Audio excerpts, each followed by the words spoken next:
நாடு தழுவிய பொது வேலை நிறுத்தம் நடைபெற்றாலும் தமிழகத்தில் அரசு அலுவலர்கள் மற்றும் ஆசிரியர்கள் 90% பேர் பணிக்கு வருகை தந்தனர். அரசு ஊழியர்களின் வருகை பதிவு குறித்து துறைவாரியான பட்டியல் அரசுக்கு அனுப்பி வைக்கப்பட்டுள்ளது. அதில் 90% ஊழியர்கள் பணிக்கு வந்திருப்பது உறுதி செய்யப்பட்டுள்ளது. பணிக்கு வராவிட்டால் தமிழ்நாடு அரசு ஊழியர்கள் நடத்தை விதியின் கீழ் ஒழுங்கு நடவடிக்கை எடுக்கப்படும் என தலைமைச் செயலாளர் முருகானந்தம் எச்சரிக்கை விடுத்திருந்த நிலையில் பெரும்பாலான அரசு ஊழியர்கள் அன்றாட அலுவலில் ஈடுபட்டனர்.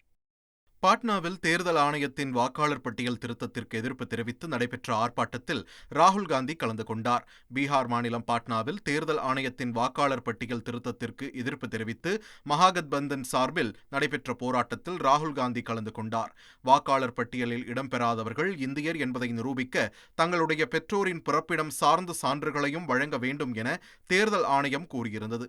இதற்கு எதிர்ப்பு தெரிவித்து ஆர்ப்பாட்டம் நடைபெற்றது.